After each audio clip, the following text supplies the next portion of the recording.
The PC gave us computing power at home, the internet connected us, and mobile let us do it pretty much anywhere. Now generative AI lets us communicate with technology in our own language using our own senses. But figuring it all out when you're living through it is a totally different story. Welcome to Leading the Shift, a new podcast from Microsoft Azure.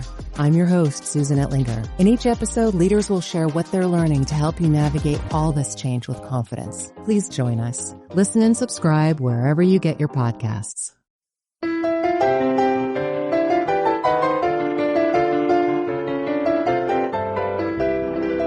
This is the Rotoscopers podcast, episode 3, Rock-A-Doodle.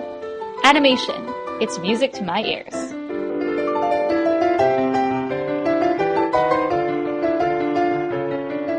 Today's podcast is brought to you by Audible.com, the internet's leading provider of audiobooks with over 100,000 downloadable titles.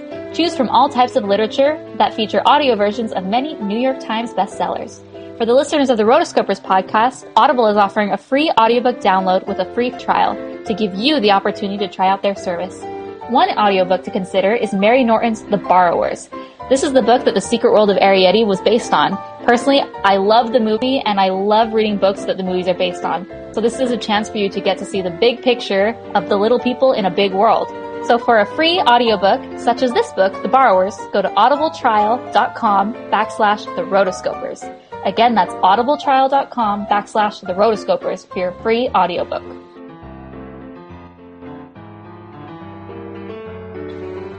Welcome to the Rotoscopers podcast, an animation podcast for animation addicts, Disney, DreamWorks, Pixar, Don Bluth, and everything in between. I'm your host, Mason Smith, and I'm here with my co-hosts, cool trainer, Morgan Burt. Hello. And yodeling champion, Chelsea Robson. Howdy. Hey, how's everybody doing, guys? I had a good weekend. Oh, you did? What did you do? Oh, I saw Wicked. So, it was lucky. good, really good. Yeah, thanks. It's one I would like to see made an animated film, but it's probably not going to happen anytime in the near decade. Probably not. So. I'm doing great. This is another great week for animation. So, yeah, I'm doing just fine. This was an incredible week for animation. We have a lot of news stories and a lot of things to catch everybody up on, and we're really excited to be able to share so much great, fantastic stuff. Yeah.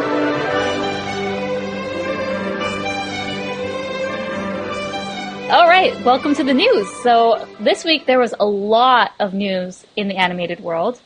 One of the first things that we're going to talk about is The Simpsons celebrated its 500th episode. Yay, Simpsons! Yeah! Excellent. You know, we cover animation news, mostly film news, but this is pretty substantial achievement for Simpsons. Chelsea and I are huge Simpsons fans and grew up and can quote Simpsons nearly as good as we can quote Disney. So I watched this episode. It aired Sunday, February 19th. And what'd you think? It was good. It was just kind of a normal episode for me. It wasn't an epic episode. The Simpsons, they got kicked out of Springfield, so they go to this like alternative lifestyle hobo city, and it was okay. There was like one funny moment or a few. So it was actually really funny because I was watching it with my nephew who's 6 and he's never seen The Simpsons before. And there were certain lines that I wasn't even like cracking a smile at, like been there, done that, seen it a million times, and he thought it was the funniest thing in his life. He was laughing at like all the Maggie jokes where Maggie like hits someone or like Bart moons somebody or like, you know, all the things you're like, oh yeah, cool. He thought it was the funniest show. So 22 seasons ago. Yeah. Yeah, the Eat My Shorts bit, like done. But yeah, I thought it was good. So. Yeah, seriously. And The Simpsons are significant as an animated show. It's also significant that they are the longest-running scripted television show in history, and that's 23 seasons total. That's even more than just the longest-running animation cartoon of any kind. It is scripted show, period. Yeah, animated or not. Yeah, the only thing that comes right behind it is Law & Order, which has 22 seasons, and that means they are right on each other's tail. Hey, there you go. Actually, there are 2 other Simpsons news stories this week that are notable. One, Matt Groening donated a $500,000 endowment to the UCLA's animation program. Oh, yeah. So that was actually really cool. This endowment is for animation professionals to come to UCLA, and so they can work with their students. And then also, I think this kind of coincided with the 500th episode. Well, there's a lot of 500s here. 500th episode, 500,000. But I wonder if there's a connection. Probably. I mean, I wish I had that much money where I could just donate $500,000 just because it matched. But he's been saving up. He has had 23 seasons to do that. Yeah. You know, I probably got 500 pennies lying around somewhere. You should donate them. Go for it. Seriously. Done. To me. And he also got his star on the Hollywood Walk of Fame. You know, just today I saw the Academy Award-nominated short films in the animation category in Salt Lake. Nice. Awesome. How did that go? Yeah. They showed 5 short films. They were all really interesting, and they were all really good. A lot of them were from Canada. A couple of them were from the UK, and a couple of them were US films. The one of most that was most notable to me was called La Luna. It's by Pixar. This is the new short film that will air in theaters before Brave this year. And I saw it today at the Tower Theater in Salt Lake. That one was the most noteworthy to me because, well, of course it was Pixar, so the animation quality was really, really good. The texturing, the lighting, it tells a really magical story. It's about a young boy who is with his father and his grandfather in a boat. He finds out that they have a very interesting business that they run in the family. I don't know if I should give it away, because I think people should just be surprised when they see it. Don't give it away. Yeah, okay. That's good. Yeah, you got it. But it's out there, and it's cool. It's out there, and it's cool. If you're lucky to see it at these Oscar-nominated showings, it's really good. I like Pixar because not only do they look good, but the story reads well. Some of these other short films, they were really abstract, and while they had really interesting animation techniques, the story didn't read very well. And all my experience in my short-lived animated career so far tells me that you have to have a story and a message that's readable, that the audience can read, that they can, see and figure out. And so that's my take on the shorts this week. If you have the chance to see the Oscar-nominated short films in the animated category, go see them. It's well worth it, and they're really interesting. Personally, I think La Luna is going to take the awards for the animated short films. Yeah, I was supposed to see that last week, but I didn't end up seeing it, and you beat me to it. Had to one-up me. Mm-hmm. But that's okay. Maybe I might go see it this week. If you want to see the Oscar-nominated shorts for an animated picture, we're going to put a link on the website in the show notes so you can find maybe if they're showing it at a theater near you, because really, you're not going to be able to see La Luna until Brave comes out. So that's, June? So if you want to see it now and get the chance, and then you'll actually be well-versed before the Oscars, go see it. Yeah, and it's also worth seeing these showings because there's also a film that was done in Louisiana in the aftermath of Hurricane Katrina, and there was another one that was from Australia that was in the honorable mentions that they showed afterwards. I think it was called Knoll Arbor. I think it's a 96-mile stretch of highway that has nothing on it in Australia. And they do this really funny story about 2 guys riding in cars trying to one-up each other. And so they were all really good. If you can see all of them in one showing like I did today, it's well worth it. Well, this week we've been getting a bunch of movie posters in. A lot of movie posters. And so we're going to have a little bit of a dialogue to find out what we think about these first glances at these new films that are coming out. The first one that we have is called The Rise of the Guardians. Now, we've talked about this one in a few of the last episodes. So the new poster that came out, I was looking at it, and for me, I'm not really liking the design on these. What do you guys think? To me, they're not memorable in a way. They don't even look like they're kind of from the same universe. And I guess maybe it's supposed to be. I mean, Santa's his own world, Jacques Frost is his own world, the Easter Bunny's his own world, but I don't know, it just doesn't grab my attention. I don't really want to see this movie based on just the poster. Yeah, like I was saying, I don't think it's very relatable either. They look too rigid, and if they were creating characters, that would be one thing. But these are very well-known characters, obviously, in our childhood, in our lives. And they're not very soft and warming. Tender, yeah. These are definitely not. They have a little too many lines. It's too rigid, I believe. I always look back at Coca-Cola. Coca-Cola always did Santa best, I believe, in animated cartoons and everything. Yeah, Santa's soft. He's lovable. He's cuddly. You want to sit on his lap. And this Santa's scary. Yeah, I just look at him his eyes just look like piercing. Big ol' eyebrows. So. With the Guardians, I'm not liking the character design. It looks really cutting edge and stylized, and I don't think that kind of personifies these kind of iconic fairy tale characters. I don't know about holiday characters, because the Sandman doesn't have a holiday. That'd be cool, though. Be like Sleeping Day, The Sandman's coming. Everyone take a 12-hour nap. That's part of Thanksgiving. The latter half of Thanksgiving. Wow. That could open up an entire new mythos that comes after the Thanksgiving feast. Sandman enters. Well, he was probably sleeping, that's why he was late. And, then he gets there and he does all his work. He's like, now it's your turn. Yeah, totally. I agree with Chelsea. This probably isn't a kid's show. I noticed on the IMDb page that all the main character voice actors are grown-ups, and there's no kids, there doesn't seem to be any youth in the voice talent, so I'm guessing this isn't a kid's show. Next, we got The Croods coming out in March 2013. It's a DreamWorks show. The poster shows a family of Neanderthalic, prehistoric cave people, and I don't know, I guess they got a couple of exotic pets looking there, and they're all kind of like, huh? Kind of looks to me like, do you remember that dinosaur? It was by, who was it by? It was just a dinosaur, like they were like Muppet dinosaurs. Oh, but you mean like Dinosaurs? The live-action kind of like puppet movie? Yeah. I love that show. It kind of reminds me of that. I'm the baby, gotta love me. There you go. They've got a baby. They got a big hulking dad, and they got a cool-looking son. I don't know. I mean, I look at this poster and I'm just like kind of, meh, I don't know if I'm really interested in this. What do y'all think? This is the first look we've had of this. I didn't even know this movie was in development until just now. And the characters, actually, they just look pretty generic. Mm-hmm. They don't really look DreamWorks. They don't look Disney. I mean, it's just any studio could have done this. I mean, it's another factor what the animation looks like, but design, not too pleased so far. All right, the next movie is Disney's Frankenweenie, directed by Tim Burton. This comes out October 5th, 2012. So it's actually, we actually missed this one in our roundup on our first episode of the upcoming, but the movie poster was released today, and so the synopsis for Frankenweenie essentially is Frankenstein. So there's this little boy, his name's Victor, his dog dies, and so he tries to recreate the dog.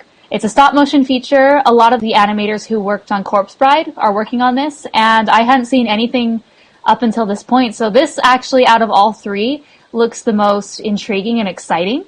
It has very much a Burton-esque feel to them. I mean, I think we've seen Burton's characters. They're kind of otherworldly, decrepit, and we've seen them over the past 15, 20 years, and so it's not new, but still, this movie looks pretty exciting. I think it's interesting how Tim Burton really just has his time of year, and Halloween is when he shines. I think every one of his movies that has ever come out, it's been around Halloween. Okay, our last bit of news is DreamWorks revealed that they're doing a joint venture in China to build a new studio. So one of the main reasons they are planning on building this studio in China is because the Chinese government is very strict on how many foreign films can be shown in China. And for example, last year, only around 20 films were shown in China. And the main reason behind it is I think the Chinese government thinks that if they allowed, let's say, 30, the Chinese film industry would completely collapse. I mean, big whoop, they're good at everything else, but it's fine. So anyways, this is actually a big opportunity for DreamWorks because it's going to allow them to get their foot in the door and then be able to more easily show their films to a hugely untapped audience. Okay, so our last bit of news is the box office performance of The Secret World of Arrietty. It raked in around $8 million. Overall, it was 8, so I guess most studios would say that's a failure, but considering it only opened in 1,500 theaters, it wasn't too bad. Chelsea and I, we actually saw it yesterday, which was the Monday President's Day holiday, and we saw it at 12:50 in the afternoon, and every single seat was full. So I thought Packed with kids. Yeah, all kids, no seats, and it was really good. Are you serious? Yeah. It was really that full? So I don't understand quite why it didn't do so well in the box office, considering it was completely full, but maybe it will have more of a long-running history. Yeah, I don't understand either. I didn't go see it. I went and saw Star Wars Episode 1 in 3D on Monday instead. Oh. Traitor. No, Star Wars fan. My allegiance is to the Republic, always. Well, alrighty. Okay, so that's our news. Well, I'm back. Every episode we try to talk about an element of film or an animation principle to apply to the film that we're focusing on for each episode. This week I thought we'd focus on one of the 12 principles of animation. It's a really important one. It's called timing. Enacting timing is how long the actor holds a pose, or how quickly or slowly he or she goes through a motion. In animation, it's basically the same. To quote The Illusion of Life, the book on Disney animation, the number of drawings used in any move determines the amount of time that action will take on the screen. In the animation industry, you use in-betweens, which are drawings that you put between poses. Then you insert a certain number of these in-betweens between poses, and the more in-betweens you use, the longer an action will take to play out. The Illusion of Life has a really good example. If you take one simple motion, like turning your head from one side to the other side and raising your chin slightly, depending on how quickly or how slowly you do it, gives a different message. For example, if an animator puts just one in-between drawing between the two poses from jerking one side of your head to the other, it gives a message like, boom, this character just got hit in the face by like a brick. Yikes. But if you add like 10 in-betweens, he moves slowly for moving his head from one side to the other, raising his chin slightly, so he might be gives off the message that he's doing something completely different. So how quickly or how slowly an animation plays out in the film gives a totally different message. Now, going back to the animation industry, the principle of timing is so important. In the industry, animators use what's called an exposure sheet or an X sheet, which breaks down the layers of animation. And included in those layers are the sound and the music in a scene, which breaks down the layers of animation. Not just that, but also the sound and the music in a certain scene. It shows every frame during an animation, so you see exactly what's going on each second. Basically, it's a way to break down what your timing is going to be for a certain scene, which is important when you're doing animation with sound and with soundtrack, for example, like a song that the character is singing. I remember a story that my 2D animation professor told our class last fall. She said that while some BYU animation students were showing some pencil tests of what they wanted to do for the student short film, the animation was so rhythmic, and they didn't see it, but the timing of it was so rhythmic that the professor was literally like clapping her hands in rhythm. And it was a beat that the animation was going along with. Wow. Oh, that's awesome. Hilarious. Yeah. She said that is one of the more common mistakes for animators who are just starting out and learning how to do timing right. Sometimes you want rhythm in your animation, like during songs. We're gonna talk about Rock-A-Doodle by Don Bluth today. It has a lot of songs, and the characters, they bounce and they move along to the beat of the song. So sometimes you want that. Going more into timing, typical animation is done on ones or on twos. So those two terms, what they mean is that each drawing in a typical animation occupies 1 or 2 frames of film. And so there is a difference when it's at 24 frames per second. Most normal action in an animation is done on twos, which means that the same image in an animation occupies 2 consecutive frames in the film. On ones are used for more elaborate, delicate actions according to the Illusion of Life, and also for quick animations where shooting on twos wouldn't read well. For example, when a character is walking past a layout and the layout is moving with their feet. Going back to a previous episode, in The Iron Giant, the giant, though shot in 3D animation, it was a CGI character, it was still shot on twos to match the hand-drawn characters as they were moving. I remember working on my first 30-second animation in my 2D class last fall, and I remember timing was a big issue. When I showed my keyframe animations to my professor, she saw that there was a rhythm to it and that the motions that I was doing, the timing wasn't right. Just to give you an idea what we were doing an animation of flour sacks. It's kind of like the standby, first animation that student animators do. And so they're sacks of flour. They don't have faces. They don't have facial expressions. But we have to animate them and make them, come alive and show off emotion and expression, which is a challenge when you're just dealing with a sack of flour. Kind of reminds me of the singing trees thing that Disney did in the very beginning. Oh, or it reminds me of the carpet from Aladdin. Oh, yes. Yeah, the carpet is a really good example of that, an inanimate object that becomes animated and it takes on a life of its own. That was the challenge that we had during the fall. It was actually my final project. I shot it all on twos. I think I did about 200 individual drawings for a 30-second animation. There was one girl who did it on ones. That means that she drew a separate drawing for every single frame. She used an entire ream of multi-purpose paper. Oh, jeez. Definitely not green. Yeah. Definitely not Lorax approved. Oh, Lorax does not approve. But I remember the timing was a real challenge because I had to deal with walk cycles. We had to have a jump in our animation, so I had to animate that and have it time right. Gravity is, the pull of gravity is 9.8 meters per second, and we had to show that. And also, I had kind of these little beats that showed off the comedy of the animation, so I had to really take my time with that and be really careful about it. I literally had to calculate how many seconds I wanted an action to last. So I would kind of snap my fingers or look at a stopwatch and be like, okay, that jump needs to last that long. Okay, that's 1.3 seconds times 24. That's how many frames this needs to last. Lots of trial and error, and it's definitely not how the animators do it in the real industry. But I learned so much about timing and the importance of it. It's a real challenge. For one, avoiding that unwanted rhythm, and also having things go quick enough or having things go the right speed to get the message across. By the way, the girl that turned in her animation, she did not even see how it looked on the computer until probably about 6 hours before we had to go back in class and turn in the project. She had an entire ream of paper to scan in. She did it all on ones. It turned out perfectly the first time. Dang. Yeah, Competition. Oh, man. She was one of 2 students that got A's in that class. Everyone else made B's and C's. And who was the other one? Well, I didn't want to say it, but I was. Well, that's why we have the best with us today. Only the best. No, I saw Mason's sackflower animation, and it was very, very impressive. You know, I don't know necessarily all the technical terms and things to look for, but it caught my eye. It had a cool story. The way people were moving the right way. People meaning sacks of flour. I mean, they became personalities in themselves, and I think definitely your attention to timing contributed to that. Well, I appreciate that. And I'll be talking about that particular 30-second animation a lot because I learned all of these principles while I was doing it. Maybe we can find some way to link it to the website so our listeners can see it. Yeah, we could put that on. It'd be cool. And so that's, to kind of wrap it up, timing is how quickly or how slowly an animated character goes through emotion. And so when you see an animated film, look for that.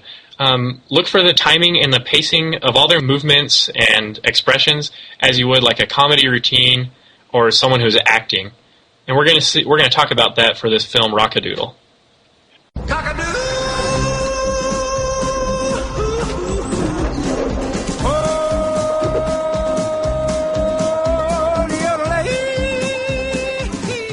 Okay, now on to our main discussion. This week, we picked Rock-A-Doodle, which was a film by Don Bluth. Chelsea picked this one out for us. Yay! Personal favorite of hers, so we'll talk about that. So first and foremost, I do want all of our listeners to know, this is kind of a duh statement, but this discussion does contain spoilers. So if you haven't seen the movie and you don't want to find out what happens, don't listen because we're talking about things that happen at the beginning, at the end, we're giving away big plot points. But seriously, if you don't want to find out what happens in Rock-A-Doodle, pause it, go watch it, and then come back. I am so excited to be able to talk about this movie. I know that you guys don't share the same affinity that I have. No, I do. Okay, Morgan does. Mason, you never saw this movie before this time. And so it probably has a different... You saw this one before? I think I saw it when I was like 4 years old, but then I saw it this week. I don't think you probably have the same affinity if you didn't watch this every 6th day of your elementary career like I did. And this week I ended up catching the little bug that has been going around, so that's one of the cool things that I got to do is to be able to relive my childhood of watching Rock-A-Doodle on all sick days. Okay, so general info for this. This was released April 3rd, 1992. That wasn't its original date. It was supposed to come out November 1990. But studio issues caused Don Bluth to push it back, and then the date they pushed back happened to be the same day that Beauty and the Beast was coming out, so they pushed it back again. Don't do that one. No. Yeah, and the funny thing is they rushed and rushed and rushed to get it done by November 1990. And then it just kept getting pushed back and back, and so... Which is really too bad, because had this come out in 1990, I'm sure it would have been received completely differently. Oh, yeah. Because also, this, we're going to talk about it a little later, it kind of flopped in the box office, kind of meaning a lot. They pushed it back, and still it went head-to-head against Ferngully. So, if you're going to push it back, give yourself a chance. Yeah. I would go head-to-head against anybody. A lot of work was put into this. I would have liked to have seen it done better, but past is past. This was directed by Don Bluth, who happens to be an Arizona native, so... We are fans. Chelsea and I, being from Arizona, find that rather exciting. We're actually going to go meet him in a few weeks. Well, hopefully, right? Hey, sweet, really? Yeah, he's putting on this play. It's called Front Row Theater, and it's this production company that he does in his house in Scottsdale. And Scottsdale is like Beverly Hills of Arizona. And so it's just this little, every seat's a front row seat type of thing, and we're going to go see it on opening night. So yeah, we're really excited. We're hoping to be able to meet him. We don't know if that'll actually happen, but considering it is opening night, there's a pretty good chance that he'll be there. And it's at his house. It's his house. So let's go. Okay. Can't miss on an opportunity like that. No, not at all. If you ever come down, we can take you too. He has a whole lineup of things. Oh, I wish. Now, if this is the first time our listeners have heard of Don Bluth, I hope not, but if this is the first time, here's a little taste of what you need to know about him. He designs all the characters in his films. I read on his IMDb bio. He serves as the key storyboard artist in his films, and when the mood strikes him, he also is known to write some songs for his films. And he also writes or collaborates on most of the scripts for his projects. Control freak. Or lack of help. Either way. Help me. But I love Don Bluth's films. All of his just have a great touch to them that I've always I've had this affinity for him, obviously. Yeah. All right, here's a little random trivia for Don Bluth's Rock-A-Doodle. This was the only Don Bluth movie to contain live action, as we saw with the character Edmund in his terrifying transformation. And he was the only... Oh, never mind. He wasn't the only live action. No, he has a family. He has a family, yeah. He has his family, yeah. Glen Campbell, he was chosen as the voice and the singing voice of Chanticleer after Don Bluth heard his yodeling in the I Remember You song. Not only does he sing, plays guitar, but he also yodels. So Chelsea, what is it about yodeling that makes him so appealing? I'm not really sure why Americans and, people from Switzerland like yodeling so much. It is something that people associate talent with, apparently. When I was in junior high, I did a talent show in which I yodeled, and I ended up winning. And so that is one of the reasons why I call myself a yodeling champion. And I think, not to say you're a bad singer, but I think what really tipped you over the edge back then was because you yodeled, and people thought it was awesome. It was. I mean, I'll be honest, I hadn't had as much training as I have had now. And it was just something that's different. That's something that, thinks, whoa, what is that? Yeah, people come up to Chelsea all the time, they're like, you're the yodeling girl. Can you yodel? I know. I could... I did that in junior high, and people were still talking about that in, senior year in high school. I remember you. Well, good. Glad I was good for something. I do have other stuff. Okay, so here's the synopsis. There's a boy named Edmund. He's reading a storybook about Chanticleer. He's this rooster who sings, and he brings the sun up. One day, they figure out, someone tricks him to thinking that he isn't the reason the sun goes up. So he goes away, he's exiled. And this little boy, Edmund, through a series of events, becomes an animated character and is on this search, along with all the other barnyard pals, to go find Chanticleer. The runtime is about 77 minutes, so it's really not a long film at all. But they go through a lot of different scenes, a lot of different music, and they have a lot of different themes as well. And the voice actors for this film are notable. This was the last film role for Phil Harris, and I love him. If anyone remembers the name Phil Harris, he was Baloo in The Jungle Book, he was Thomas O'Malley in The Aristocats, and he was Little John in Robin Hood, my personal favorite. So I love all of Phil Harris's Disney voice acting roles. There's just something about that voice. He's got this awesome voice. And when I heard him narrating the film, I was like, whoa, it's the guy from all the Disney movies that I love. And it was a pleasant surprise. We also have Glen Campbell, who plays the rooster Chanticleer. Oh, and here's a little side note for Glen Campbell. When I was about 9 or 10, I had no idea who he was. Most 9-year-olds wouldn't. Right, exactly. Don't blame yourself. It'll be okay. We were performing at the Super Bowl 30 in the pregame show. And we were waiting to go on, and the Jumbotron comes on, and it has this guy, and he starts talking. It's like, hey, welcome to Arizona, and just a whole bunch of stuff like that. And I look over to my brother, Randy, and I say, Randy, who's he? He says, Glen Campbell. That meant nothing to me, of course. And he saw the confused look on my face, and he just takes a moment. He's like, he was on Rock-A-Doodle. Oh! The light bulb turns on. Like every kid, just relate it back to an animated movie. Exactly. That's my world. But Glen Campbell, he is known mostly for his guitar skills, his singing skills. He's an amazing performer. Really is an amazing performer. And he's actually been in the news this last week. He was able to receive the Lifetime Achievement Award for the Grammys. Nice. Which is huge. For Rock-A-Doodle? I'm sure that was high on the list of reasons. But he is just an amazing performer. He's a legend. He actually started out his career playing guitar for the Beach Boys. Oh, cool. He was a session recorder, which means that he wasn't a guy that went on tour or anything, but he was on all of the records. So every record that you ever heard, those are session players, basically. So Glen Campbell really is a name to know. Okay, so let's talk about the development of this film really quick, because it's important to find out, like, how did Don Bluth become who he is? This wasn't the first movie he did, but... So Don Bluth, he was a Disney animator. He worked on Robin Hood. He worked on part of Fox and the Hound. And during Fox and the Hound, it wasn't working out, and so he left. And with him, he took 16 other Disney animators. Just during the middle of production, they all left, and he formed his own studio. That studio was able to create Land Before Time, American Tail, and right before this, All Dogs Go to Heaven. He had a string of successes right before this and was really excited to do this movie. And unfortunately, even he himself said the film didn't live up to what he envisioned. So it's kind of a sad fact when the creator of the film says that about it, but there were different factors that played into that. The story of Chanticleer, the rooster, as early as the 30s, Disney had plans to make this movie. Mark Davis, one of the original 9 Old Men, he storyboarded a lot of the characters and did a lot of the storyboards and the character designs. And then it was originally supposed to be the movie right after 101 Dalmatians. But when they showed it to the financial executives, they completely tore it down and threw it out because they said, "You can't make a good character out of a chicken."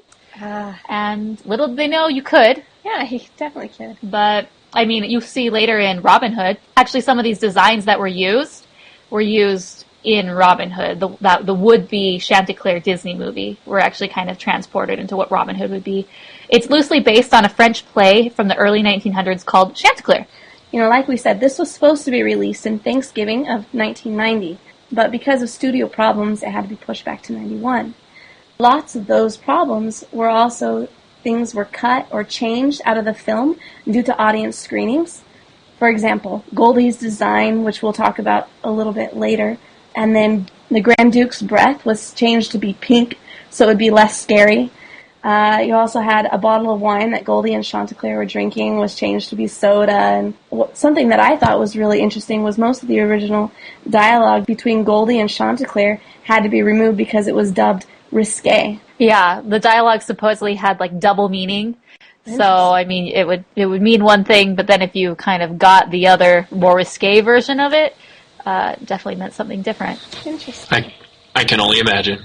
So remember how Rock-A-Doodle got pushed back quite a few months because it would be competing with Disney giants like Beauty and the Beast? In the end, when it was released, it went head-to-head with none other than Fern Gully.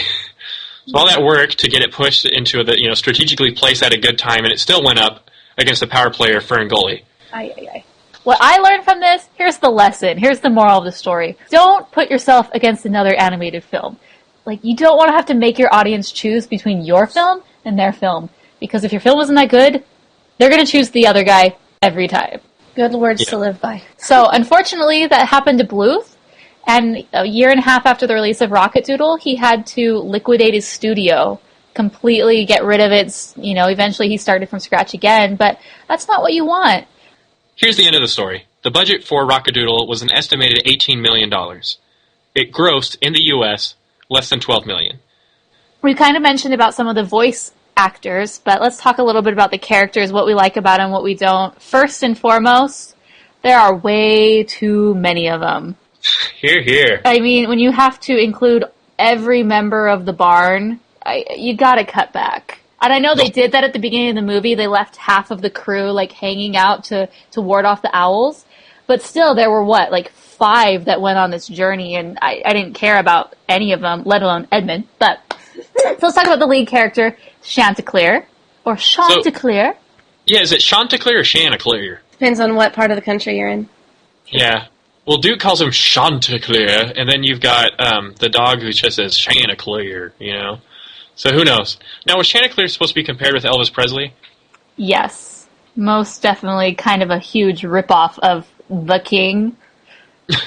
Oh, yeah, that's right. Hey, so maybe compared was like an understatement. Yeah.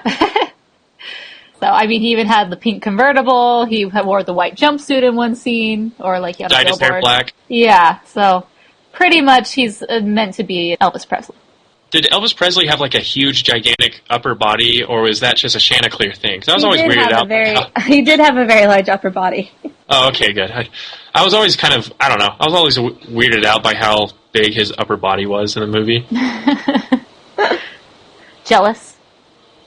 Never. I got another question for y'all. So, we've got the Grand Duke, he's this owl, and he's the antagonist in the movie. I'm pretty sure the guy's a vampire. You guys think so? Why do you say that? I don't know. Maybe some of the listeners will agree who've seen this. Here's my points. The Grand Duke has a Dracula cape. Black on the outside, red on the inside. Classic Dracula cape. The guy hates sunlight. He's got mad pipe organ skills. Which comes standard with all vampires. Comes standard. Well, it's part of their Dracula training. Now, he also has magic powers. He's got like those sparkly, dazzly powers that vampires have. Mm-hmm. Edward. Yes. Edward is too very sparkly. He doesn't sparkle. Yeah, he does. His breath sparkles? His breath sparkles. You know where I got the sparkle and the dazzle from? You played the first Final Fantasy game on the original Nintendo system. You fight a vampire, and he has a special attack called Dazzle. I have no idea what it does. Vampires have dazzle powers. Touché. We'll go with that. Yeah, well, based on that description, he is a vampire. Okay. But, to be honest about Duke, I think he's a really weak villain. Yeah. I mean, he wants to have perpetual darkness so he can, stay up 24 hours? I mean, does he not sleep? I mean, daytime's perfect chance to sleep. Or is it more he needs perpetual darkness so he can, scare everybody and rule? I think this guy has bowler hat guy syndrome. I don't know how well thought out his plans are. Yeah. He seems to be quite powerful. He has, this gang of toads that does his bidding in town, and then his other owl friends, and of course his little nephew, which is pretty awesome. Punch. He's more of a hoot than he was horrible, but he was a nuisance. The next character is Goldie, and Goldie's probably my favorite character in this. So if we're going to do the comparisons here, we've got Chanticleer with Elvis, and then the Duke with Dracula. Is Goldie supposed to be Marilyn Monroe? Yeah. I mean, she has that little sweet Marilyn Monroe type of voice. She's a pin-up, it seems. Uh-huh. Yeah, I could see that comparison. All right, we'll go with that one. Here's something interesting. Goldie is not a chicken; she's a pheasant. So it's kind of, I don't know. I just kind of assumed she was a chicken, but guess not. She also is designed after Jessica Rabbit. She was actually supposed to be a lot sexier than she is in the current film. Test audiences thought that she was too sexual. So what they had to do is they had to paint feathers over her chest to cover her cleavage and obviously take out some of her lines. I mean, she still essentially is wearing just a one-piece swimsuit the whole time, but yeah, basically. That's okay. Long legs are not tantalizing, apparently. Yeah, it depends on who you ask. Yeah. And I don't know. I said I liked her a lot. I love the way that Don Bluth designs, sexy women characters. This actually reminds me of a lot of the main girl in Dragon's Lair, which was a Laserdisc video game. Her name was Daphne, and she also wore this, black one piece. It kind of had, slits and whatever. I don't know. I think there were lots of inspiration for her. I like her. She's very, she's shallow, but she grows. She's cool. She's a lot smarter than you give her credit for, I think. And we also have, Peepers. She's just this little mouse that runs around with, the big giant glasses and, of course, your typical nerd that you throw in there. If you're going to make a nerd, apparently they have to have glasses, they have to talk with a lisp, and then they have to have the line, according to my calculations. How many movies do they say that? There was one nerdy chick in a Magic School Bus that said that every episode. I remember that. Oh. Wasn't that... Wait, who was that? That wasn't the one kid's cousin or sister, right? It was a girl. Every episode she'd be according to my research. I'm telling you. For some reason, I remember her being redhead. It's we've been trapped in this nerdy kid's body for the past 20 minutes. How much have you researched while we've been down here? We've been out in the solar system for 20 minutes. How are you researching all this? Yeah, they definitely did not have internet back then. Yeah, so. definitely not. Totally. All right, well, moving on. What are some key scenes we want to discuss? Well, this isn't really a key scene, but can I just say I knew this movie would be cheesy from the second I heard the line, Chanticleer loved horsing around. And as they say that, he's jumping around on a bunch of horses. Oh, boy. Oh, dear. No, I like the scene where Edmund transforms into a cat. There's only a couple scenes that I like Edmund in because his voice is so high-pitched and so annoying. Edmund's a disposable character to me. Like, Oh. I think this story would be absolutely perfect. Or whoa. Those are big words. I think it would be fine if they cut the whole Edmund turning into a cat and if they just had the barnyard animals go to retrieve Chanticleer. But that's just me. I think they have to throw like another layer. Like, oh no, we don't know the way, but the 6-year-old boy knows the way back to the city in the storm. Let's go get him. Yeah, or to put another element of like emotional connection with the audience, you know, instead of being like, okay, so we got farm animals, we're trying to save their farm, they're going to go out and get Chanticleer. It's like, oh crap, Edmund's been turned into a cat and his whole house is about to be destroyed by a flood. He's got to go find Chanticleer. Oh, plus, he doesn't know anything about being an animal. Yeah. I like it when Patau tells him, hey, keep your pants on, and Edmund looks embarrassed because he realizes he's naked. He goes and puts a shirt on instead of pants. Hey, one thing in the animated world, being pantsless is completely okay, but you better put a shirt on. It's true. There you go. Donald shows that always. Hey, Gus, Winnie Gus. the Pooh. Yes. One thing I never understood about Donald, though, is when he's, out amongst people, he always has a shirt on. But when he comes out of the shower, he always has a towel around the bottom. Never made sense. That's funny.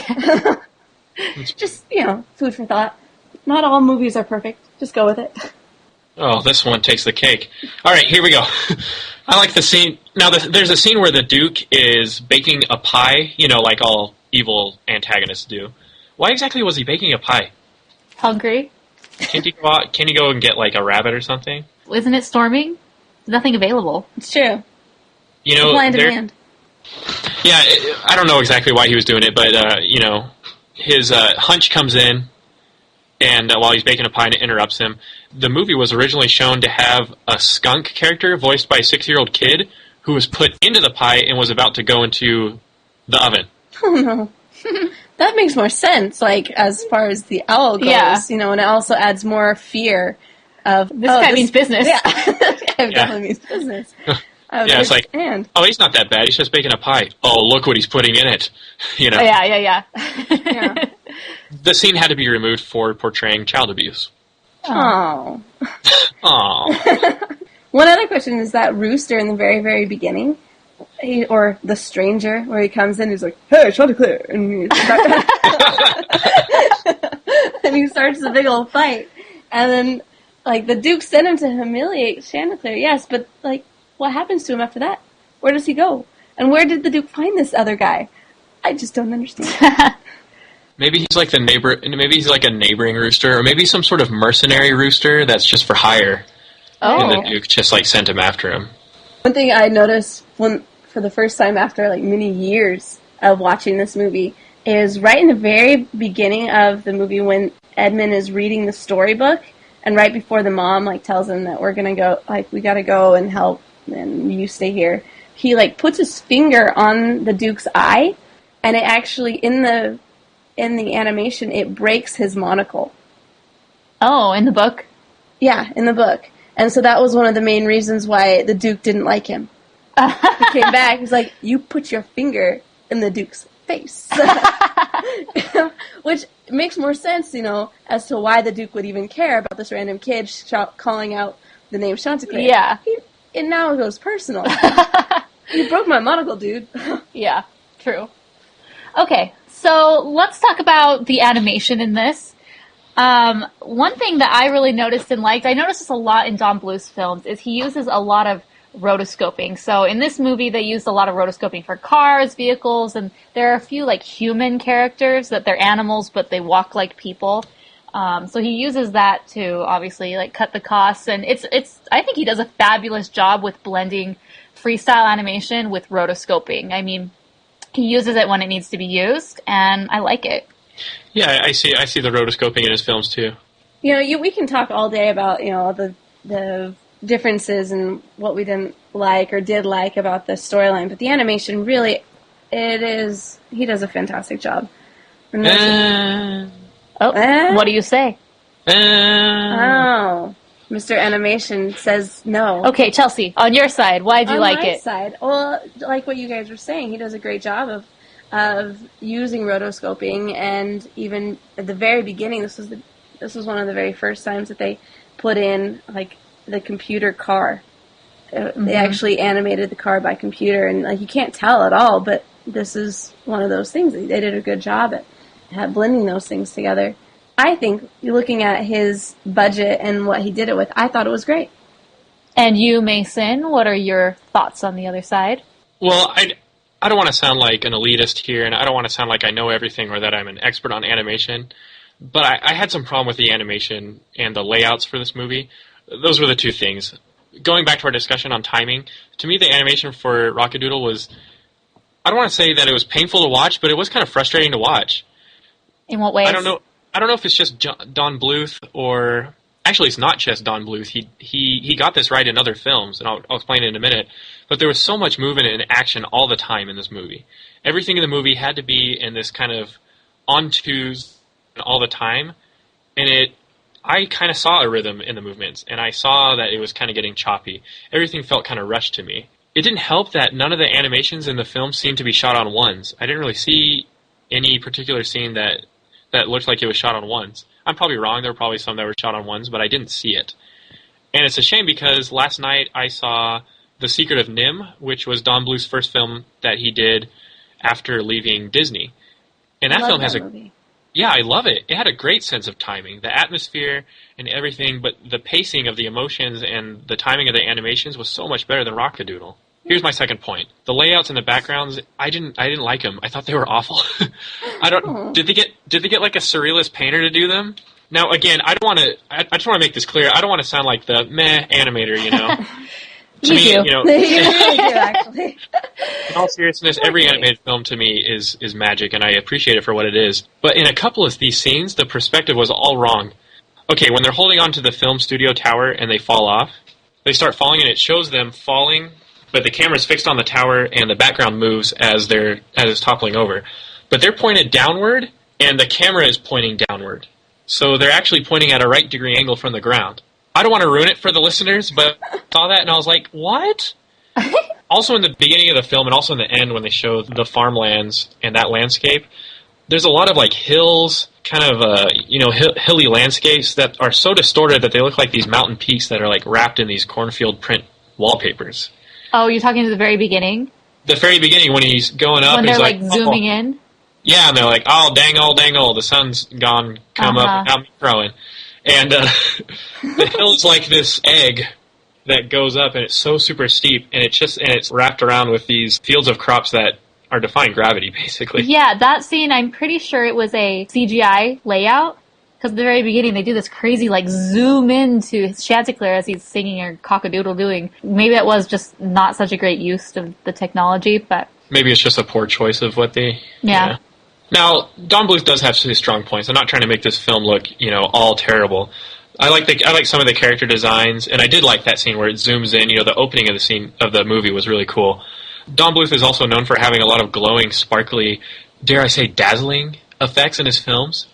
You know how he accomplishes this? It's by literally backlighting these matted image while animating. So when you're seeing this really vibrant, glowy effect in his films, it's because they literally put a light behind that matted image. And then filmed it with the camera? Yeah. Going back to Secret of Nim, Nicodemus, the kind of ancient sage rat, he has glowing eyes, and that's how they accomplish that effect. Oh. Yay. So now we get to talk about the songs in this movie. That sounded totally unenthusiastic. You know what that sounded like? That sounded like in a Goofy movie. And I just want to say, yay, for another fantastic year. Yay. No, it was totally enthusiastic. It's my favorite part. Pick it up, Chelsea. Be aggressive. B-E-A-G-R-E-S-I-V-E. This is my stop, okay? This is my point. Rock-A-Doodle has some of the best music, and Okay, a little bit about me. Why I chose this movie, why I love this movie, why it's always stuck with me. 1, I love music, obviously. 2, amongst all performers, Elvis is one of my all-time favorite people ever. So you put those two things together in an animated film, what do you think is going to happen for me? It's going to stick with me. So I'm going to talk a little bit about the songs and what made them so great and how they came about and everything. So Rock-A-Doodle is the 49th album by American singer and guitarist Glen Campbell, as we talked about before. Now he can claim this because he did all of the acoustic and electric guitars in this album along with his friend Billy Joe Walker. And I would have loved to have been a part of those recording sessions because they also brought in the Jordanaires. They are legends. The Jordanaires, they recorded with Elvis since his very first record. And they've also recorded with the greats such as Patsy Cline, Kenny Rogers, Dolly Parton, and even the Miss Julie Andrews. Just to name a few. Cool. Exactly. They are the quartet that they sing in the background and add all of the harmonies to these different songs to make them true sounding Elvis 50s songs. In the song we have a lot of different songs. We've got The Sun Do Shine, The Sun Do Shine, Sun Do Shine, Sun Do Shine, Sun Do Shine. And we have We Hate the Sun, the Come Back to You, which is one that I was sad they have as a background song when they're like traveling, looking around for Chanticleer. And then we have Rock-A-Doodle, which is Rock-A-Doo, one of my favorites. And then the Bouncer song with all of the little frogs, and those are done by the Don Bluth Players. And then Tweedledee, like Tweedledee, they're running out of batteries. The Treasure Hunt and Fever, Glen Campbell. I love that scene where they're like growing in, and we've got the different frogs who have to be dressed like the sharks chasing around the kids and stuff. And then Sink or Swim with Goldie. And then they'd both do a duet with Kiss and Coo. And then Back to the Country with Glen Campbell again. The Owl's Picnic. And my absolute favorite of all of them was voiced by our favorite Phil Harris of Tie in Your Shoes. Tie in Your Shoes is your favorite song? I love that song, yes. Really? Oh yeah, I forgot about that one. It's my favorite song. Oh, wow. I always wanted to learn it and sing it during something, but at what point in time am I ever going to be able to sing Shoes?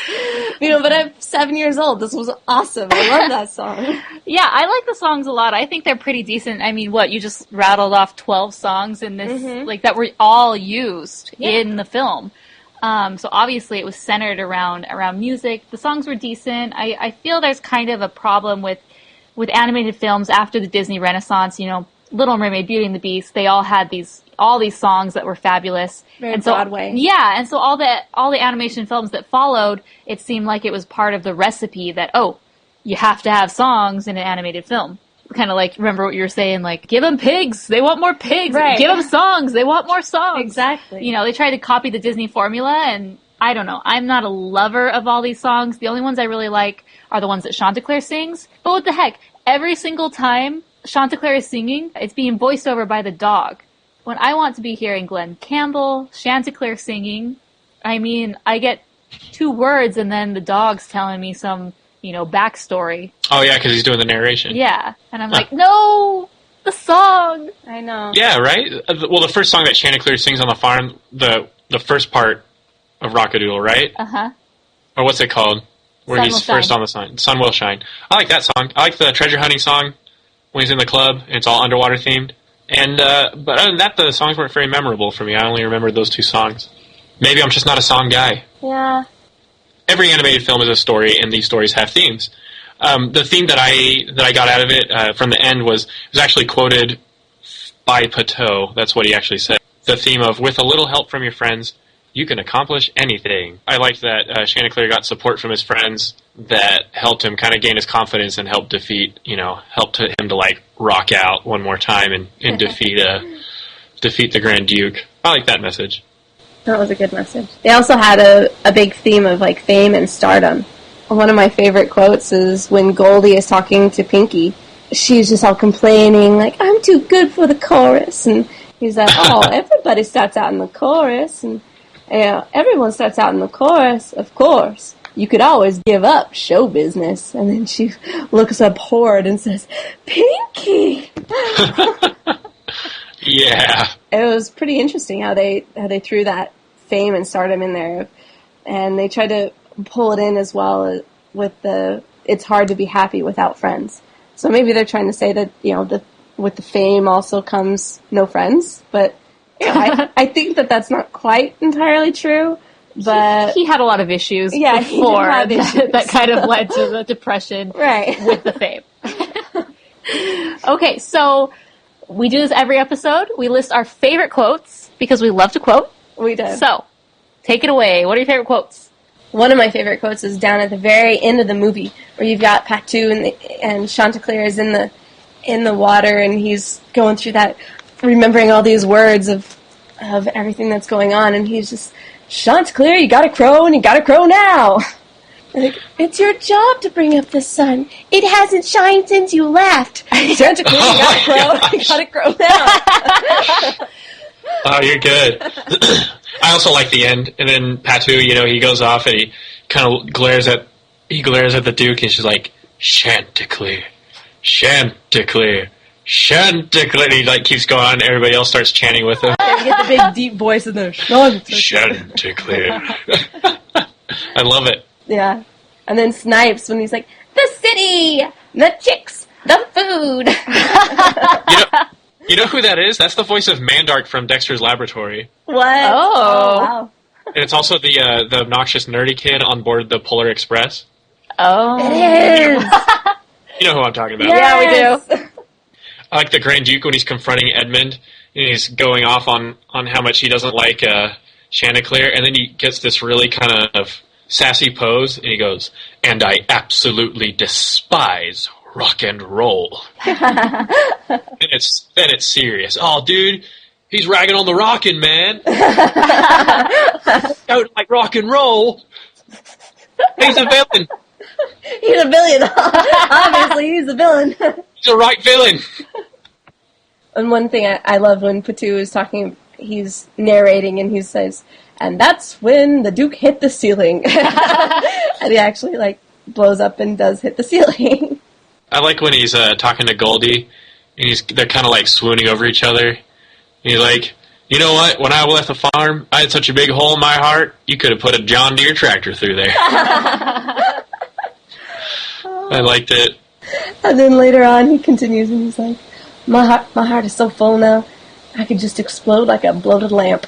Oh, King, you say the sweetest thing. But, her facial expression is, priceless, because she's like, ugh. And then the very last quote that I loved, at the very end, where Hunch is flying away, and he's like, animation, it's music to my ears. Love it. Okay, so, final thoughts, and how many stars do you give it? You know what, I give it 3 stars. Don Bluth said it himself, it didn't live up to what he envisioned. I've seen other films in the Don Bluth universe, and this one just, I don't know. I couldn't get into it, and the animation was frustrating, so yeah. It's not that Don Bluth is a horrible director. His first feature film after leaving Disney was Secret of Nim. That film scored a 95% on Rotten Tomatoes. And so it's not like all his films are terrible. This one just didn't hit the mark, I don't think. Yeah, totally. 3 stars. Okay, for me, I like this movie. I find it enjoyable maybe once a year, just kind of as a nostalgic throwback, not something to take seriously or to study. I had the opportunity to watch it again, but I decided, no, I don't want to watch Rock-A-Doodle again. I'll watch something else. So I think that's kind of what it, for me, how it meant to me. I gave it 3 stars. Because I do appreciate the music. I like some of the character design. It's overall pleasant, kind of confusing, but I think I understand what's going on because I've seen it so many times. But, it's not terribly bad. It's not a complete train wreck. It's not amazing. So it's just right smack dab in the middle. 3 stars. Well said. Thank you. Chelsea? Well, this movie was my choice to do because I love it so much. It doesn't even really matter. All the plot holes, all the plot things, and critical reviews really doesn't matter for me because it was that it added the childhood favorite, which adds an extra 5.5 bonus to whatever score you're going to add, because it just has such a wonderful growing up feeling for me.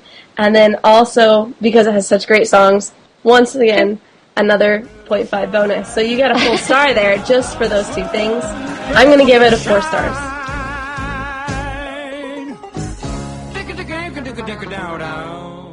And as always, we want to say a big thank you to our listeners. If you haven't seen Rock-A-Doodle, it is available on Netflix Watch Instantly, so there's no excuse for not watching it unless you don't have Netflix.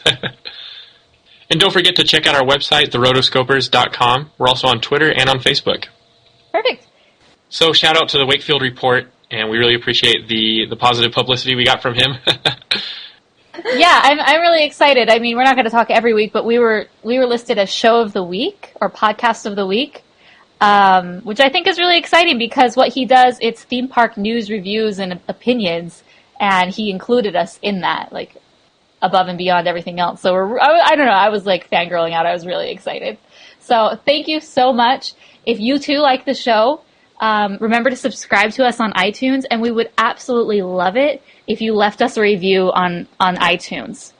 Just as we give the movies 3, 4 stars, 5, give us what you think. I mean, but really by doing that, it helps to get the podcast more exposure. That's kind of the way that iTunes rates podcasts and features them. So we're able to get a lot more listeners and a lot more fans just by having more positive reviews up there. So if you like the show and you enjoy listening to it, it really just takes 1 or 2 minutes. Just go write a quick review, what you think, and we really, really do appreciate. We appreciate everyone who's listened and all the feedback and positive comments we've gotten. It's really been exciting to do this, so I'm excited to keep this up.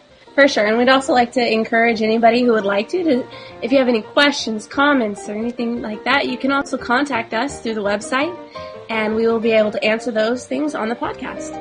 You can just email us at therotoscopers@gmail.com.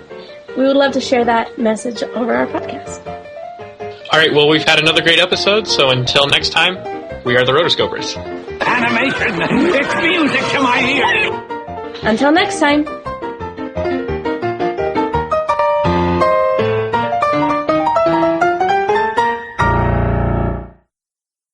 Yeah, what? Oh, sorry. No, By the way. Oh, sorry, go. I'm going to talk now. Okay. Then we'll start right now. Chelsea is blowing her nose. I'm giving a blow by blow. I didn't mean that. So punny. My sinuses. Giving it a blow by blow. I love it. I didn't even know this. Oh, I'm such a dork. Here's the end of the story. The budget for the movie was an estimated $18 million. The movie in the U.S. grossed less than $12,000. $12 million. Oh my gosh! Epic fail.